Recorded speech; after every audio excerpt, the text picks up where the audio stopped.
Bom dia,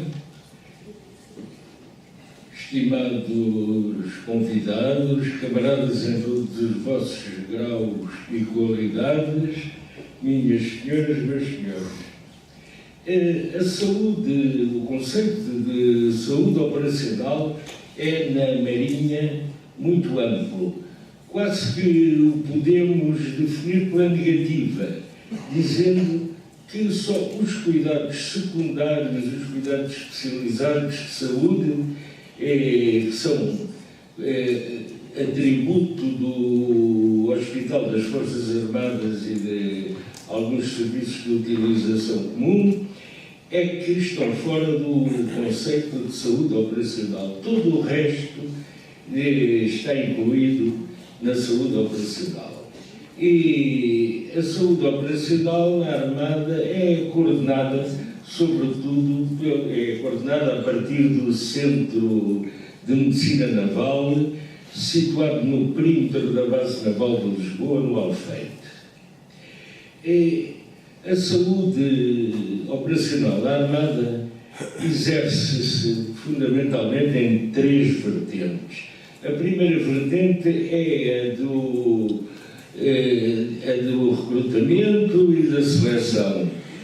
Depende de uma junta que é a Junta de Recrutamento e Seleção e tem por função avaliar a aptidão dos candidatos ao serviço na Armada e depois a sua aptidão para determinadas especialidades que exigem condições especiais, caso dos mergulhadores, dos submarinistas, dos condutores, etc. E tem também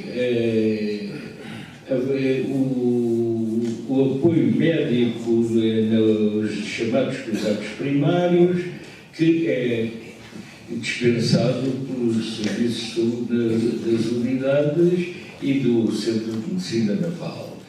Numa segunda vertente, que se parece mais com a vertente da saúde operacional de uma grande empresa, há que manter uma monitorização do estado de saúde do pessoal, o que se faz através das análises e das inspeções médicas periódicas e de inspeções médicas extraordinárias na altura das produções, por exemplo, ou de comissões no exterior. E tem também que se pronunciar sobre as incapacidades totais ou parciais, temporárias ou permanentes. Tudo isto é coordenado e decidido pela Junta de Saúde Naval. Também compete a esta vertente a análise das condições e recomendações das condições em que os militares da Armada exercem a sua atividade e também medidas de medicina profilática, como a manutenção em dia de todas as vacinas, a aplicação de vacinas extraordinárias exigidas para certas partes do mundo e que têm que obedecer regulamentos da Organização Mundial de Saúde.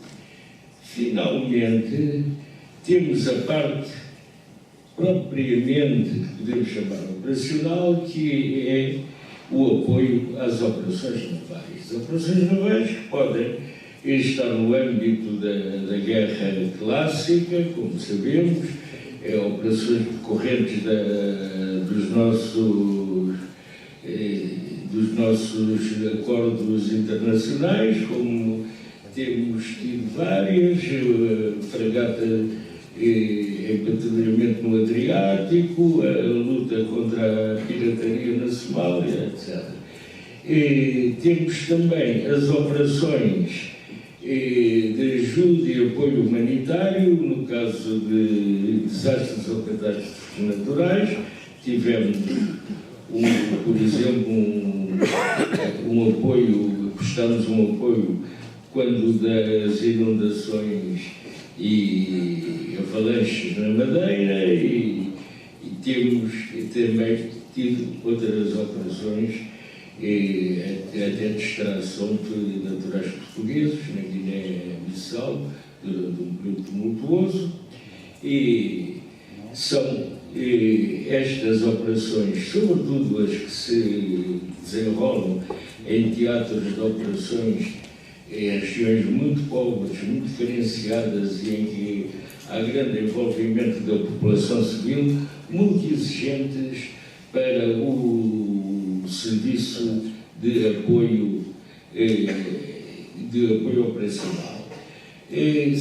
Realmente estes serviços são submersos por enormes quantidades de população, com carências de todo o género, e tem que lhes dar resposta, o que implica um conhecimento prévio de alguma coisa sobre os costumes, os hábitos e as tradições dessas comunidades, sem o qual não poderiam prestar-lhes um serviço efetivo, e também, além do apoio médico propriamente dito, ter sempre presente a possibilidade da inclusão de epidemias, o que obriga ao conhecimento e à aplicação enérgica de normas de saúde pública. São operações muito exigentes. Como é que os países têm respondido a isso? Cito dois exemplos no quadro da NATO. O Reino Unido, quando da Primeira Guerra do Iraque, tinha um primeiro-ministro que decidiu enviar uma força expedicionária muito importante, não vou mencionar os números, muito importante para o Iraque. O Serviço de Saúde Militar britânico foi durante muitos anos alvo de cortes orçamentais que o debilitaram bastante. E nessa altura, o chefe do Royal Army Medical Corps avisou que, mesmo despojando as estruturas da saúde militar no Reino Unido, mesmo assim não poderia garantir um eficaz apoio sanitário a um efetivo que seria metade do efetivo que o governo britânico propunha enviar para o Iraque. Foi justamente esse número de metade que foi, de facto, enviado para o Iraque. Dizia-me o chefe do Serviço de Saúde Militar britânico que, pela primeira vez na história, o efetivo de uma força expedicionária britânica foi condicionado e estabelecido pela capacidade de apoio sanitário em campanha a essa força. A República Federal da Alemanha foi muito mais longe ainda. Eu estive em Berlim, se não estou em erro, em maio de 2002, na altura em que o Bundestag votou e aprovou uma proposta do governo que elevava ao estatuto de quarto ramo das Forças Armadas alemãs o serviço de saúde, dotando-o de uma logística própria, de capacidade de planeamento próprio, e enfim, como qualquer outro ramo das Forças Armadas alemãs.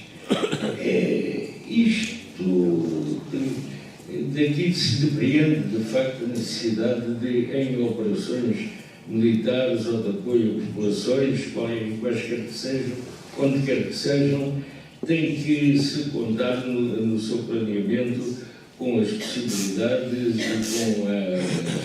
e com o apoio do Serviço de Saúde. Isto implica que sejam enviados para os Estados-Maiores Medical Advisors, que no caso português, para o Estado-Maior de mais elevado nível, que é o ENFA, o Medical Advisor será em rotação pelos três ramos das Forças Armadas, para o Estado-Maior Naval, para o Estado-Maior de qualquer task group que seja reunido para cumprir uma determinada missão.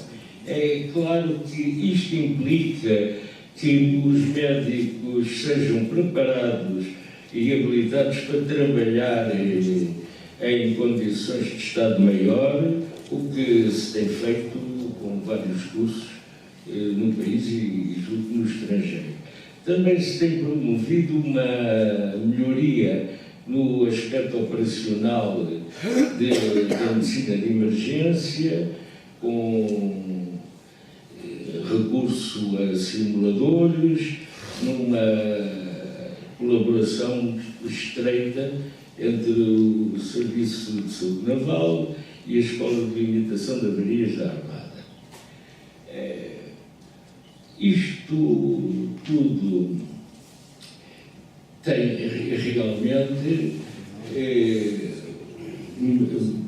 ou pretende melhorar e agilizar a prestação de apoio sanitário às operações navais. Quanto aos meios às redes de prestação de saúde, há normalmente na Armada 3 tipos. Do primeiro tipo, que se refere a navios com guarnições pequenas, unidades mais pequenas, como sejam os submarinos, os dragaminas, os patrulhas, e que, como apoio sanitário, só possuem um enfermeiro. Depois, as unidades navais de maiores dimensões e com guarnições mais amplas têm, normalmente, um serviço de saúde constituído por um médico e um enfermeiro quando estão longe das nossas águas ou por períodos mais prolongados. E, finalmente, as redes de cuidados de saúde do tipo 3, que incluem as grandes unidades prestadoras de serviços, como é o caso do Centro de Medicina Naval e os serviços de saúde, nomeadamente dos fuzileiros. Isto num aspecto muito sumário, a organização do serviço de saúde na Armada. Podiam-me perguntar, então, tudo bem, é um serviço bem estruturado, que tem todas as possibilidades de funcionar bem, então e tudo corre bem no melhor dos mundos? Nem por isso. Temos que enfrentar o grande problema do Serviço de Saúde, creio que de todos os anos, e neste caso para a Armada, que é a rarefação dos quadros médicos. E tem várias causas. Em primeiro lugar, a extensão do serviço militar obrigatório privou a Marinha de cerca de 10 oficiais subalternos médicos em permanência. Por outro lado, a cessação dos contratos de médicos civis, que na Marinha não eram de facto muito numerosos, eram poucos, mas que também ajudavam a libertar alguns efetivos médicos para o serviço operacional. Por outro lado, muitos dos médicos, não é só as dificuldades de recrutamento, eu vejo mais as dificuldades de manutenção dos médicos, porque muitos médicos que foram recrutados e que até a partir da Escola Naval para a Faculdade de Medicina, muitos deles optaram pelo abate aos quadros, passado o período em que eram obrigados a servir a Marinha, e também outros que entraram por concurso, muitos optaram pelo abate aos quadros. Isto provocou e provoca uma carência de pessoal médico que não me parece muito fácil de colmatar. As Forças Forças Armadas terão que ir recrutar o seu pessoal médico, 5 minutos, por favor. o seu pessoal médico ao mercado. E o mercado, atualmente, com esta progressiva empresarialização da medicina, e cria mais oportunidades de emprego e condições mais aliciantes de trabalho no setor privado. Muitos médicos têm abandonado o setor público. Por outro lado, merecido o prestígio do curso que possuem, os cursos de medicina portugueses são bastante prestigiados, e julgo que os de engenharia também, eles abrem todas as portas, e muitos têm seguido o sábio conselho do nosso Primeiro-Ministro e têm emigrado. E em grande número. Ninguém melhor do que a Ordem dos Médicos sabe o número de médicos que nos últimos anos têm optado pela sua suspensão da sua inscrição na Ordem, por motivo de emigrarem para o estrangeiro, para outras jurisdições. E não nos julguem, minhas senhoras e meus senhores, que vão emigrar para os países pobres, carenciados, até para as antigas colónias portuguesas, para os palopes. Nada disso. Imigram para a Europa desenvolvida, nomeadamente para a Escandinávia, para a Alemanha, para a Bélgica, para a Holanda, para o Reino Unido, para a Suíça, para a Áustria, e fora da Europa, para os Estados Unidos, para o Canadá, para a Austrália, e menos para a Nova Zelândia, e também alguns para o Brasil. E pasmem-se para os países árabes ricos, nomeadamente para os Emirados. E agora, como sabem, pelos meios de informação, está a Arábia Saudita também a oferecer grandes condições e a pedir médicos portugueses.